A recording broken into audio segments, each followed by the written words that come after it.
Welcome to the Infinite Life with Katische Haberfield. I'd like to take you on a transformative journey, exploring the mysteries of the soul. I hope you enjoy the regression case studies, mediumship interviews, and fascinating discussions that I've had with guests on the podcast. I hope that these answer some of the questions that you might have about life on this planet, on others, and in other dimensions. Thank you for joining me, and please don't forget to like and subscribe. And, most importantly, share with your friends. Namaste.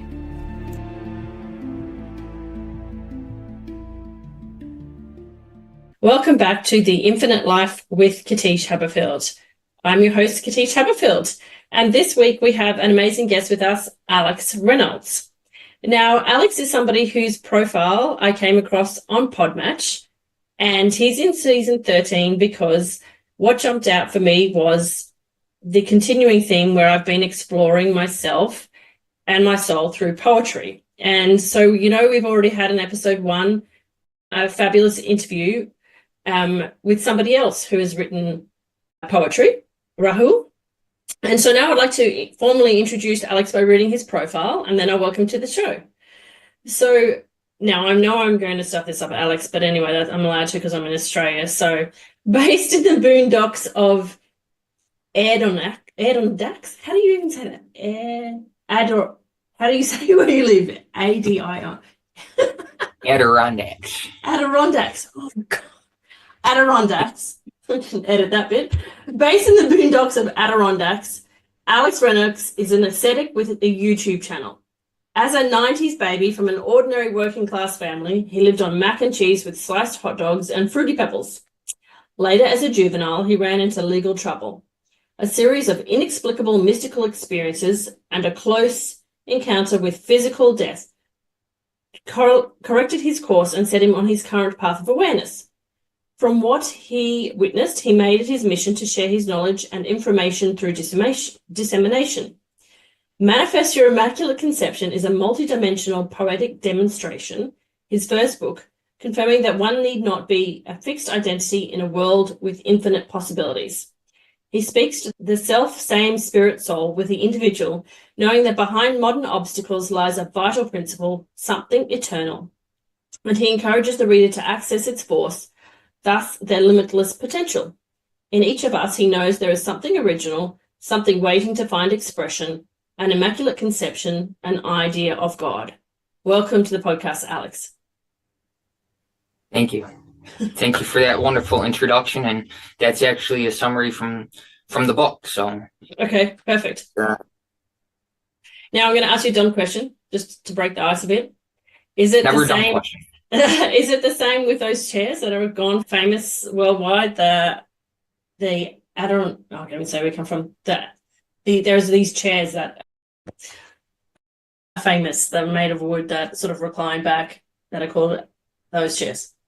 I believe so, yeah. The Adirondacks is actually the largest national park in the country, so okay. It can fit Yellowstone and a bunch of the other national parks inside of it and still have a bunch of room.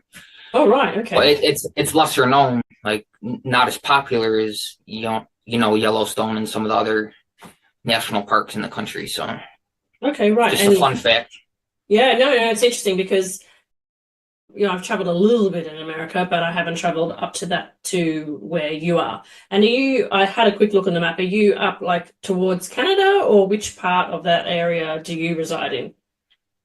Yeah, definitely Northern America, close to Canada. Close to Canada. Maybe okay. A 3 or 4 hour drive from Canada. Oh, right. Okay. Wow. All right, cool. Yeah, I've had some personal clients of mine who come from Canada, so we're like up near Montreal. So yeah, cool. So nature then must be a really important thing to you if you live in that area. Is that part of a choice for you to be removed from big city environments? Is that sort of some part of your grounding and part of your spiritual connection? Because we also have guests. I had a guest the other week who spoke about the magic of trees and the wisdom contained within trees. And so the first thing when I saw and I Googled where you lived, I thought, oh, wow, I wonder if he's a tree man as well. Does he just thrive from being in and surrounded by nature? Is that part of what drew you to poetry and to drew you to being in a spiritual ascetic lifestyle? Is how does nature fit in with that as part of your sense of wellness? Well, there's 4 seasons here, and just being in tune, that connection with nature is very important. And you use the word aesthetic. People from the outside may looking at me say, "Oh, he lives an ascetic lifestyle," but it's really something like you also use the word choice. I it's not really something that I felt like I chose. I felt like I've been guided to live this kind of lifestyle, and living in the middle of nowhere in a little town by myself, no pets, and no sex, no meat eating, no intoxication, no gambling. Those are vows that I've committed to for a lifetime. And Okay. right now it's 3 years long, the journey. So it's become automatic at this point. Initially, it's something that I, had to think about a lot and kind of, overcome some resistance and some kind of force myself to overcome certain habits and things that now it's a way of life. It's a lifestyle. And nature has a lot to do with that. Just being in an environment that is a reflection of your inner state of wellness is a word you also used. And establishing that sense of connectedness it's something that we don't really have to establish because it's already with us. And certain environments can help bring out that which is already within us. Wherever we are, whatever we're doing, the presence is always with us. But getting out into nature and can allow us to feel this, because you also spoke about the significance of trees, and trees are very conscious. They're conscious of your presence when you're walking by, and, simply sitting under a tree in stillness and silence, you can admire the tree. Wow, that powerful sense of groundedness that, as far as this body's concerned, as far as this human body, that tree has probably been here a lot longer than me. So just seeing things from a certain context in nature can help us establish this within ourselves, within consciousness.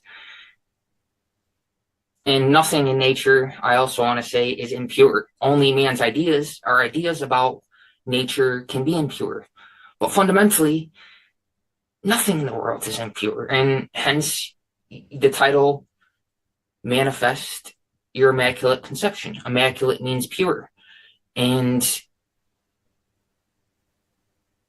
that purity is within all of us. And with purity comes clarity of consciousness.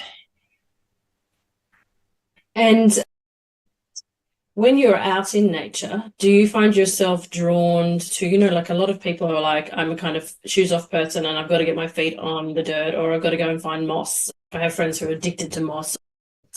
Or, no, I need to get my feet in cold water, or, no, I'm a lightning, thunder kind of a person. Is there an element of nature that some people are like, I'm a birds person or I'm a bugs person? Is there a certain element or species or type of nature that you find really helps you with that purity of consciousness? Well, we use the word element, and that's very important because we want to understand that everything manifest in this physical existence comes from 5 elements as far as nature is concerned. So, of course, there's earth, which is to do with the root chakra, our base energy center in human spine. And then up from that is the sacral chakra. The water chakra has to do with the water element. And we want to understand that water is not a commodity. Water is life-making material. The human body is approximately 72% water, the same as Mother Earth. That's not a coincidence. So we want to understand this and give water reverence before we consume it, because the attention you give it, this is kind of what some people may label a mystical secret, but the attention you give it can actually change the water's molecular structure.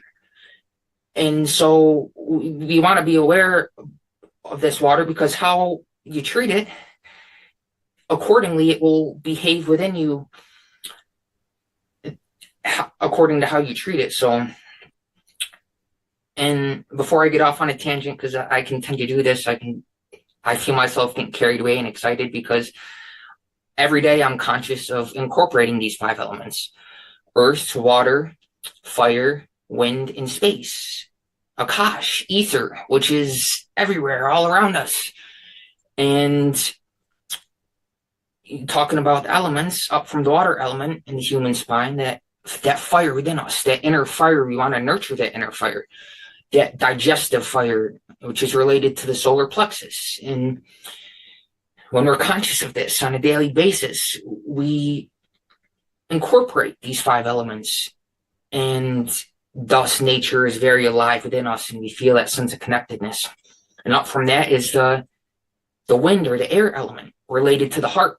So getting out, and I don't know where you're at, it seems sunny in the background there, but where I'm at in upstate New York, in the northern hemisphere, it's cold this time of year. So it's cooler, but of course the body's very resilient and it adapts to the environment. And it's something that you get used to because you don't identify with the body, and thus whether you're not really affected by it, whether the sun is shining or it's raining. To the spirit, it's irrelevant because you're always rooted in this present moment. But as far as this time of year in New York, a lot of people are breathing in heated air constantly. So just to make it a point to get outside and breathe in the fresh air, the cool, crisp air, it's invigorating and refreshing and regenerating. And we want to be aware of the life breath, because there's only 2 things that keep us on this planet, in this body, and that's food, bread, and the life breath, bread and breath. So these 2 things keep us in this body. So just being aware of the breath and being attentive to that. Part of that is getting outside and going on a walk or going on a run, or while you're exercising, being aware of the breath. Even if I'm doing push-ups or something, I'm not even really focused on the body, more so the breath and whatever I'm doing. And it's definitely important to be aware of the air element. And, ether or Akash, space, that's really a whole different dimension topic of discussion. So it's, as far as percentages, Earth, the root chakra, is approximately 12% as far as the body or physical existence. Earth is 12%. Water is approximately 72%. Air is approximately, our fire is next up, is 4%. Air is 6%. And then the rest is ether or Akash. And thus, that's a kind of a quick synopsis of the 5 elements. But, we can go ever deeper into this, but I want to hear you speak now, because I don't want to. Yeah, that's fine. I want this to be a balanced conversation. Yeah, sure. So to answer your question, I'm from Brisbane in Australia. So I love your accent, by the way. Thank you. So yes, it is actually a rainy, overcast day today. So I would call this actually low light conditions, but I don't have the overhead light on because I heat up too much when I do a podcast. But yes, so with my own exploration with the elements, the reason that I asked you is because we just, and it's different here, but we just went through a cyclone, which is why I'm behind with all the podcast videos. And I've been learning to try and listen and work with the elements and understand the power of things like cyclones, and I work with the archangels. And so each different guest that I have on gives me a new perspective on the different aspects of nature that I'm learning and have worked with. So we were fine in the cyclone, but it was the first cyclone that my location had been through as a direct hit in 50 years. And Australians are very laid back and not being in a normal, we wouldn't classify ourselves as a tropical location in comparison to people in the top of our state. And so we see them go through cyclones themselves. We're like, not going to worry us, don't worry. But I was like, I'm living here in this location at this moment in time. So I've obviously chosen to understand and interact with this energy. And I want to learn to protect my residence and the land that I live on and understand the force behind the cyclone. So that was a personal journey that I went through, and that was really interesting. But also, I live near trees, and I love working with trees. And you can see behind me a lot of my photography. So I used to go out in nature and take photos. But being a mother of now two teenage boys, it hasn't been, unfortunately, something that I can devote a lot of time to. But I would say that when we talk about understanding my own personal spiritual journey, it started with present moment awareness. And my awareness originally was, I've just been through a divorce, I have small children, and I'm feeling very anxious and down and depressed. I need to go outside and find something beautiful to photograph. And so that's how I sort of made sure that, you know, when my children were very young, because I separated from my husband when my children were 2 and 4, and I have most of the care because he has a job that it's impossible for him to be near us. So I was like, I need to take care of myself. And in that process, I sort of went through my own awakening with it, which the listeners have learned a lot of detail of. But I wouldn't consider myself as living a very strict spiritual lifestyle. But for example, I gave up alcohol completely during this process because I started working in the winemaking industry a long time ago, but so it was just part of the daily grind that, you know, I was a wine marketer and I promoted it, and I went and studied it, and, you know, became very good at working with the olfactory system. But there was a point in my personal body's journey going through menopause that I was like, I can't do this. This is a poison to my body. And I think that if I give it up, I'm going to be able to increase my awareness. And that's how I became a medium and a channel. And so I guess what I'm asking you is, how have you gone from, you know, a Fruity Pebbles lifestyle with, you know, processed hot dogs and cereals to one where you are intentionally working with the elements and you're very aware of your body and the environment that you live in, and you choose a very intentional lifestyle? What aspect of that are you comfortable with talking about to explain to us how you ended up being where you are today in terms of this change in awareness of, well, my family lived this way and something's not right. I don't want to live that way. I want to live my own way, because it's a brave, bold move, right? Well, I appreciate that. I want to mention a few things that you spoke about, though, before I answer your question. You said that you said I am feeling anxious. I definitely don't sense that. I don't get that impression. You seem very well spoken. And you also used the word impossible, which to me, that's the biggest swear word ever. Right. So I just wanted to point that out. And you also used the word awareness. And that is a key word, because there's an awareness within us which never changes, whatever the circumstance and whatever's happening around us, you know, whatever environment, whatever our surroundings, whatever you're going through with your, you know, your husband and your children. We want to understand that we can have compassion and empathy for these things and people experiencing these things, because, you know, we're all a part of the human experience. Whether the situation or circumstance varies, we've all been through similar emotions. So we all have that element of commonality. So we can all have empathy and relate to each other.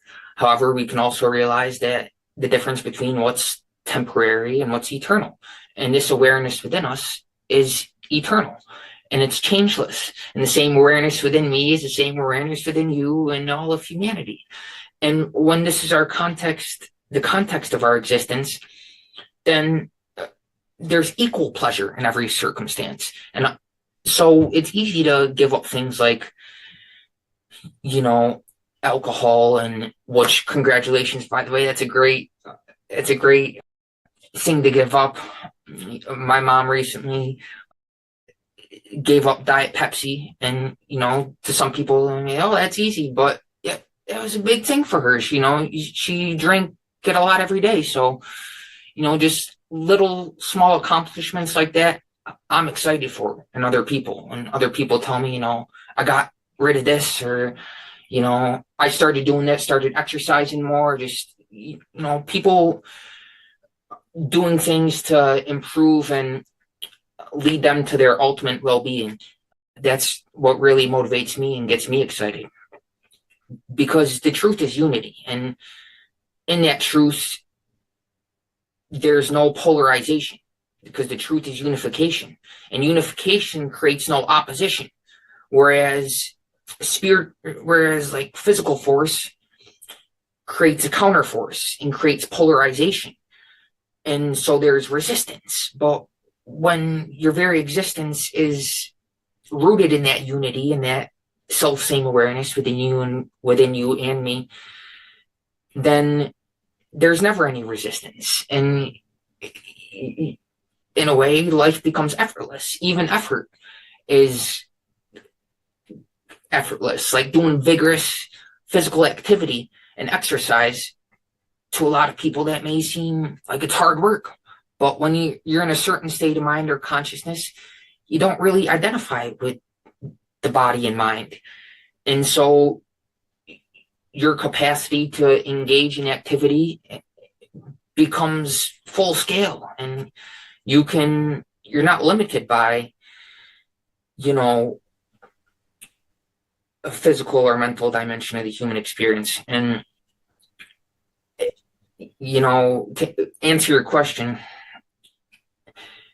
about intention, you use that word intention, and intention is very powerful. We want to be aware that we're only subject really to what we hold in mind. What we hold in mind is very powerful. And an idea, the degree to which we endow an idea with attention, will determine the rate of its manifestation. How fast an idea manifests is determined, based on our level of consciousness and our level of frequency. For an idea to manifest in three-dimensional physical base reality that we all share, because we're all here aware from within a body. So we all share that commonality.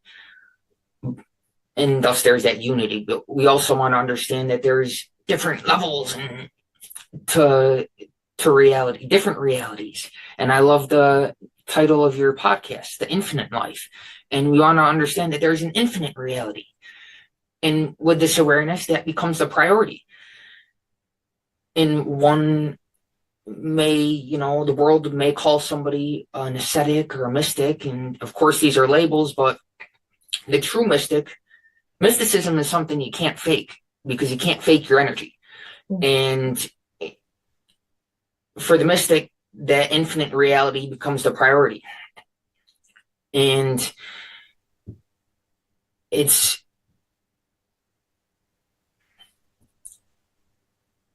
has to do partially with intentionality, but there's also a choiceless awareness, something that, of course, we all have free will and infinite potential,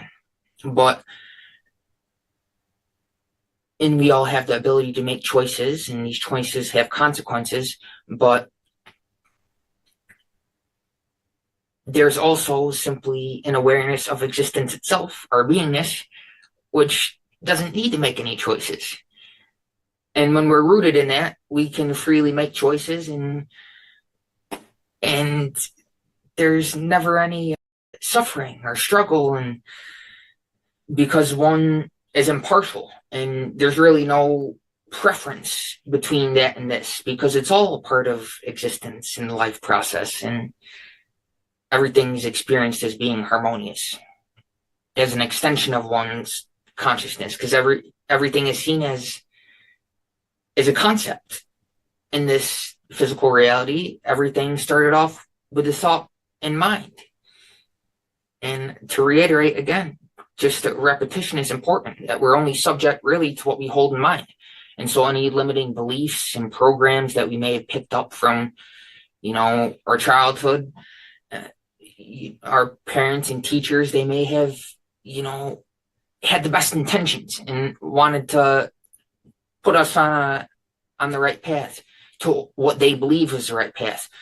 But, a lot of these, looping back to your original question, the environment that I grew up in, reflecting back, I realized a lot of the things that I was taught as a kid doesn't serve me now. And although, the grandmother and family had, the best intentions, they were only teaching me from their level of consciousness and their experience and what they were taught and passing it on to me. And I'm glad that I see through a lot of the things that I was taught now that weren't beneficial for me. Because, a lot of different people, everybody has an opinion. Opinions are a dime a dozen, and including our family and people that we, look up to as children. But life always comes full circle. And, for a lot of us, though, in terms of calendar years, a lot of us never grow up, unfortunately. There's a lot of adult, like grandfather, for instance. Love him.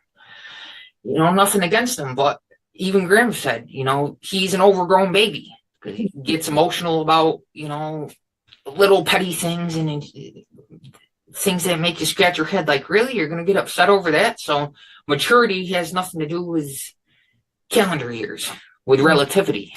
Because in terms of linearity, temporal time, earthly time, it's that has to do with relativity, which is temporary. But again, there's an absolute infinite reality. And this is really all of our priority as a part of our spiritual journey. And we all share that. And we're all at different points along our inner journey. And that's really what matters.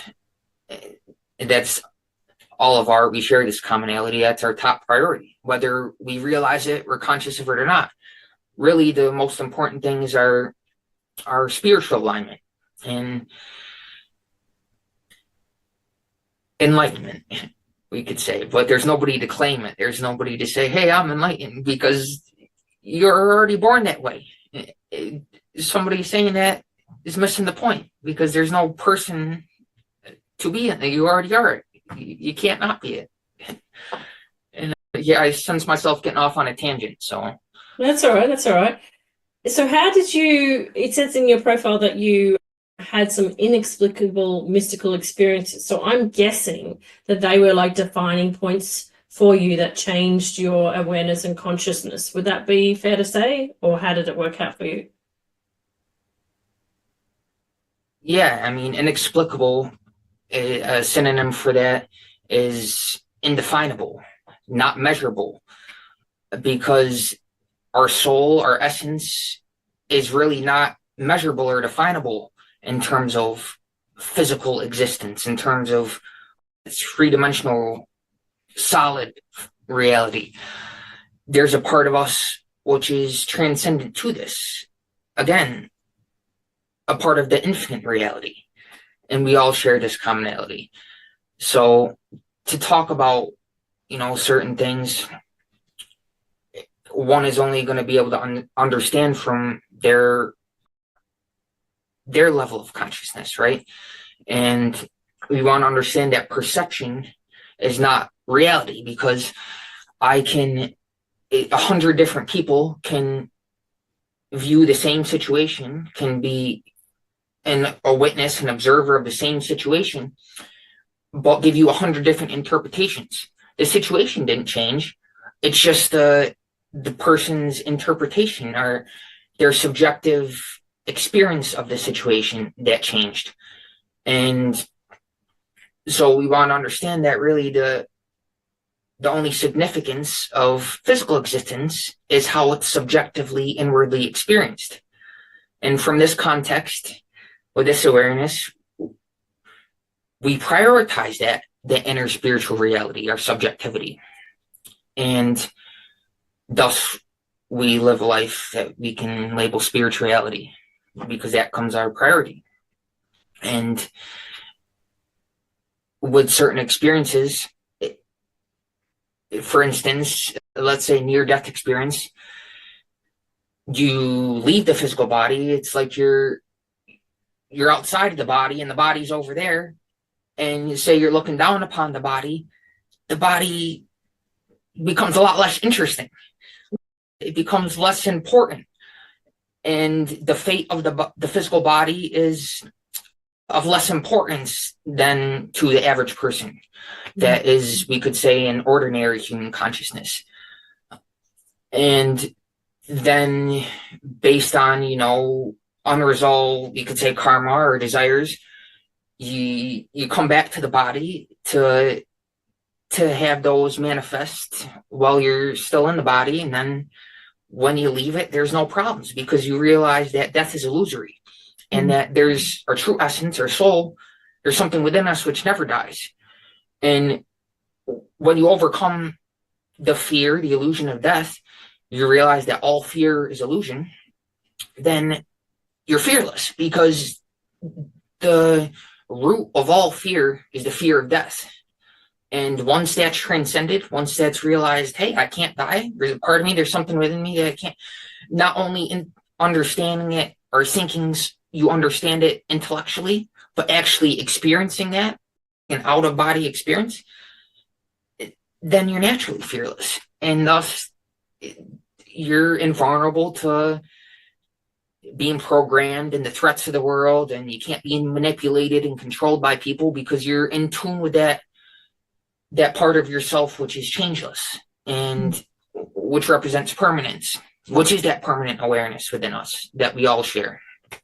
And it's, let me hear you have something to say now. Yeah, that's all right. I was just reflecting, because say for the average person that's listening on this podcast, right, that maybe a healer of some sort, or they're trying to explore their own path, it sometimes can be like, well, I listened to Alex talk about this place of being able to observe my body and go, I'm not that. And intellectually, they may have watched podcasts on YouTube about near-death experiences, or, read books and gone, yeah, I get that. I understand that. I've read a few now, and I can intellectually, logically rationalize and say, yeah, I understand the body becomes spirit and leaves I'm not my body, and I leave it, and I can look down and be aware that I am not that. But most of us are still at that point where we're like, I'm really attached to my body. Do you know what I mean? I can't help that fear. I can't help that fear rising, because it's, this is me, but I know it's also not me. But how do you get to that point of being fearless? And so I'm just sort of verbalizing what I would imagine that a lot of people do feel. And, I understand it as well, but I still fiercely identify with being Katiche, even though I know that I've been many other people and have done many, many, many visitations to other lifetimes to understand who I've been. I still have that habit of going, well, I am me and my name is Katische, and I have all these perceptions and judgments about my physical body and what it is and what it isn't. And, I'm learning to listen to the messages that my body subtly says or sometimes screams at me. But yeah, there's that, as you said, the root cause of all fear is death. But it's like, yeah, that's just one of those ones that I think is just really hard to face. I mean, we realize that people who experience near-death experiences also come back up, go up, and then come back down and are changed completely and lead totally different lives. But yeah, it's like, I don't know what I'm saying here, but it's that observation that we live in a world of duality. We want to be at that, state of being fearless, but it is hard to be human and to juggle both concepts at one time, isn't it? It is. And that's where, there's a world of relativity and there's the absolute reality. And we can have empathy because we've all been, again, through similar situations and experiences and emotions, and it's really has to do with identification with context as opposed to content. Identification with context as opposed to like the physical forms and the things in the world that are essentially concepts which arose in consciousness. So when there's the discernment that, hey, everything is actually the one consciousness, then there isn't a sense of separateness. There isn't a sense that, hey, this body separates me from the rest of reality. In fact, the space around us connects us. This body is intimately connected with all of reality. And again, that's the importance of realizing that, hey, all reality is subjectivity. And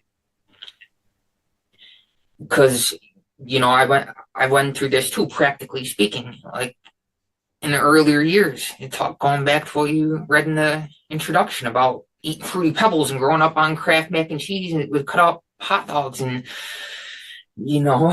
I had to have an enema as a little kid because, I was being fed I basically could eat whatever I wanted. Tootsie Rolls and all this junk, and it got backed up within me, and, I had to have it flushed out of the system. But now I reflect back on that, and every experience, everything has a purpose because it serves as a test, whether we learn from it or not. And as far as I'm concerned, I'm a lifetime student. There's always room to grow, no matter where we're at on our journey. Some people are more evolved than others, and that's okay. There's never any room. You use the word judgments. Judging yourself is, Katische, and I have these judgments and opinions about myself, but really, there's no room for that. Who are you to judge yourself? Who am I to judge myself? Because judging yourself is like judging somebody else. And let he who is without sin cast the first stone. I can't judge anybody.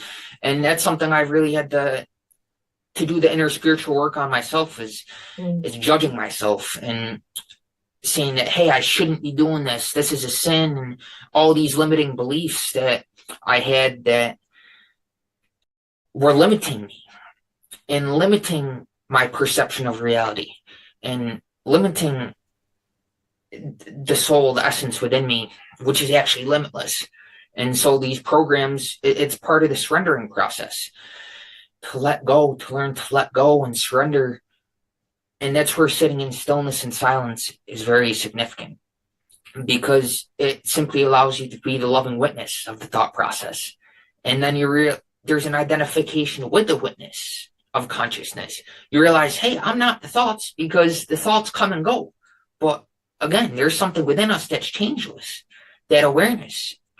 And when there's an identification with the witness, then you're closer to your true essence, and thus you're fearless, because that essence can never die. It is deathless.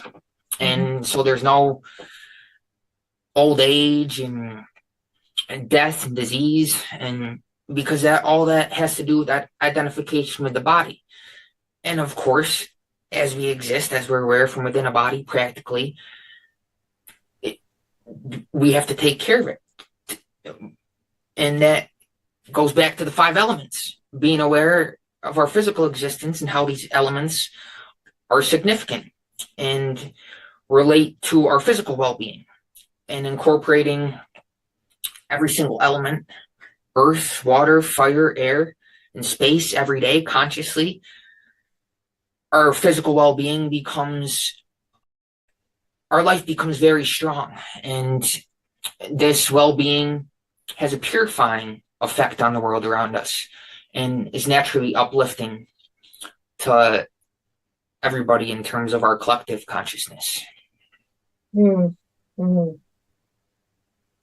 Just let that sort of sink in for a minute. For everyone, sometimes you can cover so much on a podcast, you're like, okay, do we just need to have a pause for a second? Is everyone caught up? Everyone?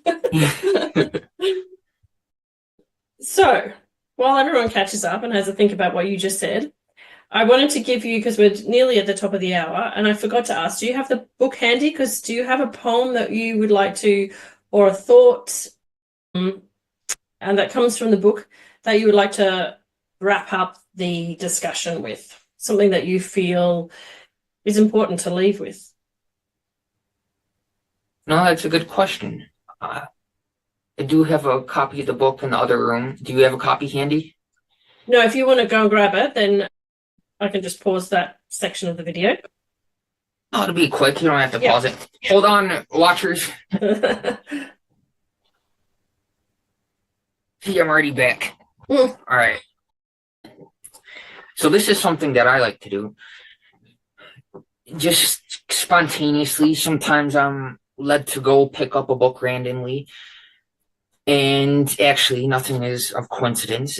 It's never random. Even if it is spontaneous, it's not random. But I just love to pick up a book and open to a random page, and that's exactly what I needed to see. Thank you, Lord. Thank you for showing this to me, revealing this to me today. And this message is from page 112.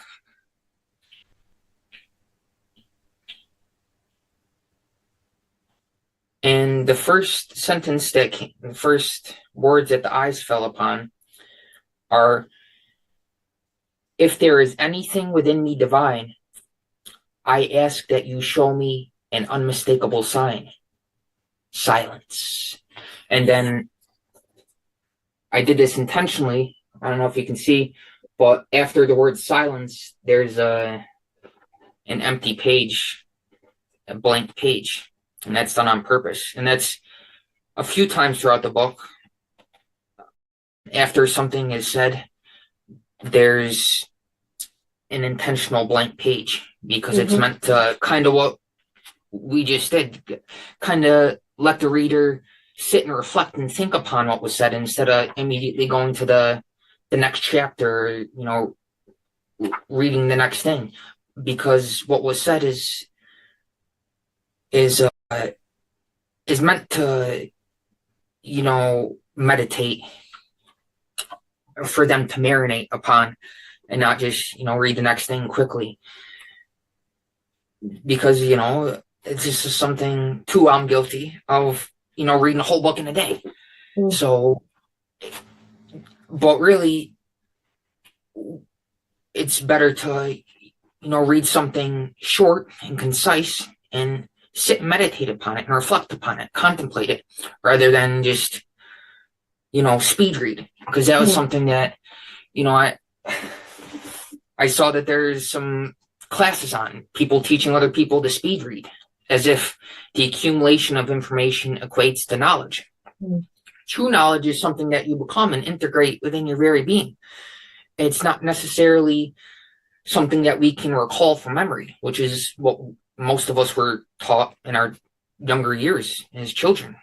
The school taught us, hey, if you can remember this and spit it back out, and if you can memorize it and answer these questions, you'll pass the test. And thus, a lot of people confuse true knowledge with memory. Memory is important. It's a wonderful human faculty, but there's different elements of the human experience and different dimensions of the brain and the human mind that are beyond the memory. So with purity comes clarity, and with clarity comes sharpened photographic memory, where you can read something and you remember almost every word that you just read, and you can repeat it back effortlessly. But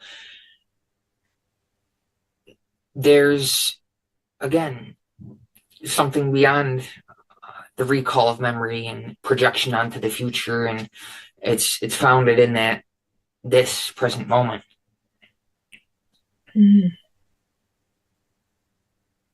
Okay, beautiful. And can you hold the book up just one more time for us so that people can see the book? I find that it helps with the visualization. So, manifest your immaculate conception. And what is a book for those who? The subtitle. So it's a book for son. those who. who shall live. Okay. Look for all those who shall live.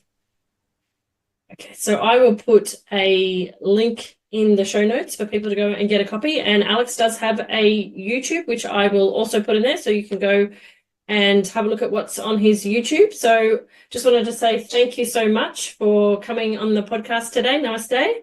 And I look forward to perhaps chatting again in the future if that's what is intended. We'll see what life brings us. Awesome. Whatever happens, happens. Whatever is meant to be will be. And just that kind of acceptance is wonderful. It was a pleasure speaking with you, sister. And I'm always open to any conversation that's uplifting like this is. And the only thing I'm really not open to is debates. I say that right on the website, like on the contact page. Hey, I'm open. You can message me about anything, criticisms, whatever. I don't take it personally, but the one thing I don't want to do is debate. I want to have a conversation that's free flowing like so. So I really appreciate you having me on here and sending me that invite, because if you didn't send me that invite, then I couldn't accept it. And I accepted it, and so we're here, and those that watch this, I trust will derive value and benefit from this. Even if there's one thought, one concept which was shared that kind of allows them to sit and reflect upon, and then we're doing our purpose, and that purpose is service. So thank you again. You're welcome. Thank you.